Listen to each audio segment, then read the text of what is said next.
Hey guys, today I built a Nevada desert themed outdoor diorama, including a steel-made windmill from the shelf, real cacti from a local garden center, and a hidden UFO crash site. Now I sourced everything I use in this video locally.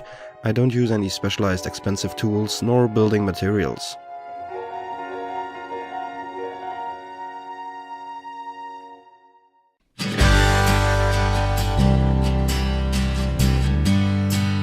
The idea to this project came some days ago, where I found a miniature galvanized windmill at my local garden center. And today, as it is raining, I start my build by first assembling the neatly pre-made kit.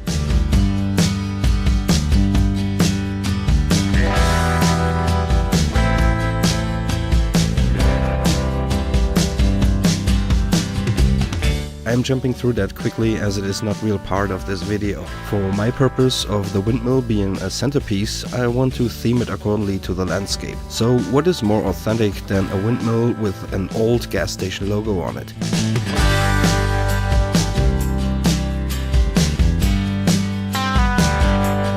For that I'm downloading an old logo and mirror it in a photo editing software. Then I get it laser printed at my local copy shop. It is important the picture to be laser printed or photocopied for the next steps to work, as I wanted to transfer the print onto metal. I removed the print the windmill came with using some acetone. With this step I also get rid of any residue and oil.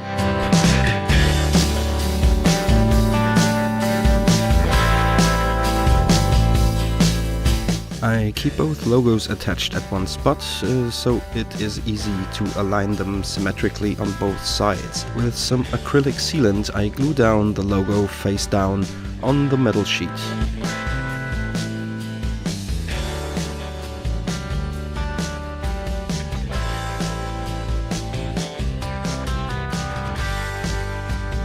It takes about 1 hour to dry.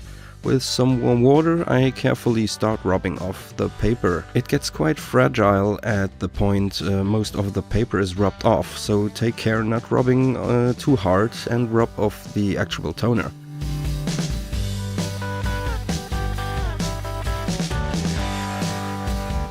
I have some spots here where the toner came off, but for an old windmill in the desert it doesn't bother me too much.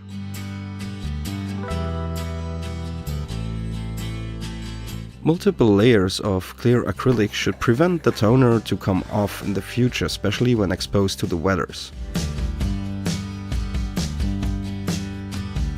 I chose this spot in my backyard for my new diorama, so I draw rough outlines on a sheet of styrofoam around the bushes that I don't want to transplant. Also, this step helps to neatly blend in your diorama to the surroundings. Now here is a simple trick. You can use a cutting knife for cutting styrofoam, but I built it myself a simple foam cutter. This is basically some resistance wire wrapped around a wooden bow I quickly nailed together in my garage, powered by a USB power supply. You get resistance wire at your local vaping store. They use this wire to make the coils used to produce heat inside of electric cigarettes. A roll of about 15 feet costs around $6. Here I am cutting out the outlines and start shaping my landscape using nothing than styrofoam, wood glue, hot glue, and my hot wire.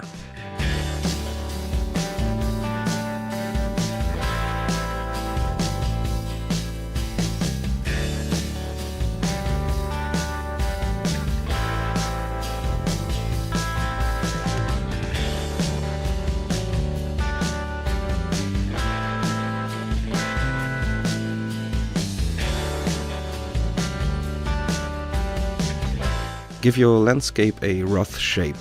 Don't get too crazy with details, as they will disappear in the next step. It took me about 4 hours to get the basic shape done. I also create some cavities where I can plant the cacti later on.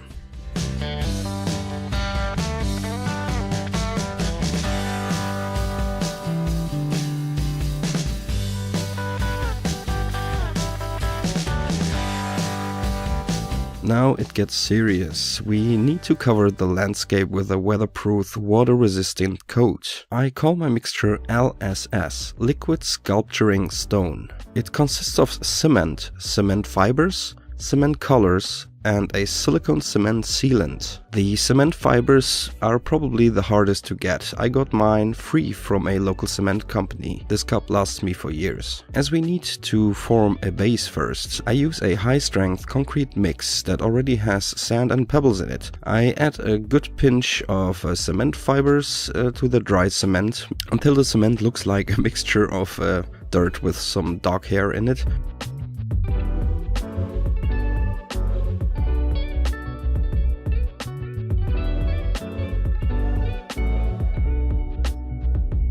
For the liquids, I eyeball 2 cups of water, 1 cup of sealant agent, and 3 tablespoons of cement color. You find all of this in your local Home Depot or Lowe's home improvement store. You could also use cement pigments that come in the powder, but you would need to add a bit more.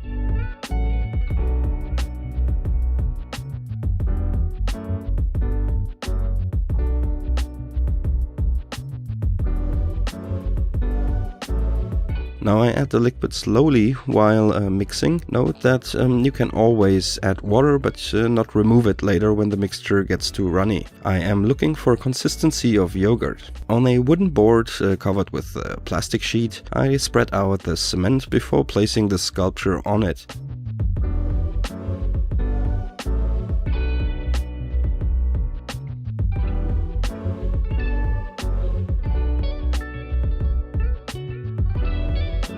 I added a piece of PVC pipe to the deepest point of my diorama, what also is a tub for a cactus, to help drain the rainwater. So I need to space out this place in the base plate to make sure all the water can drain through the diorama later on. The more drain holes, the better.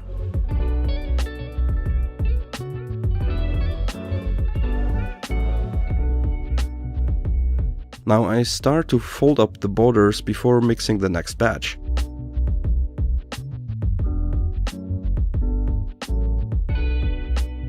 For this one, the mixture is exactly the same, but I sifted out the pebbles from the concrete mix. You can also use pre-made cement mix without pebbles, but this is what I had.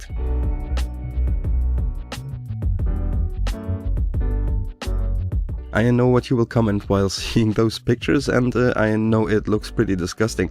I was literally crying out laughing while editing this footage. The color scheme looks quite different in real life. Even playing around with color correction did not help making this look more appetizing. When the cement dries up, the color gets way lighter. Keep that in mind when coloring your batch of cement. Now I covered all of the diorama in a quarter thick layer of LSS. You can vary the consistency if it won't stick by adding water or cement to the mixture until you find the perfect consistency.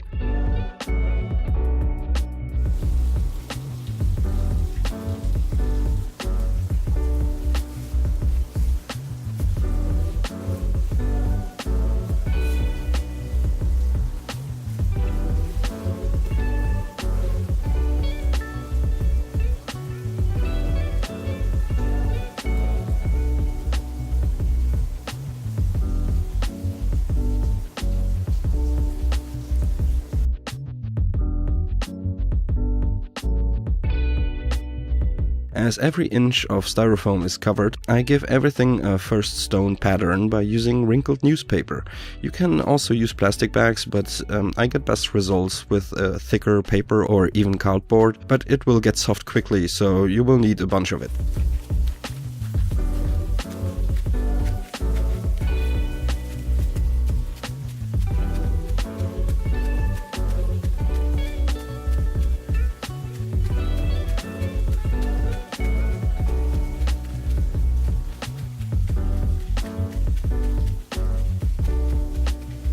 With a plastic knife, I then start detailing. I want to reproduce the pattern of sheet stone like in the Grand Canyon region. So I make a lot of long cuts and small grooves by tapping with the knife along the still moist cement.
With the same transfer technique I used on the windmill, I made a street sign out of a aluminium soda can. Here I use long screws to anchor the windmill to the diorama before the cement hardens. All in all, this build took me about a day so far. This needs to harden up a little until tomorrow. Thumbs up this video, subscribe and ring the bell to get notified for part 2. That will come very shortly. If you can't wait for the sequel, consider to become a Patreon and get early access to the newest videos.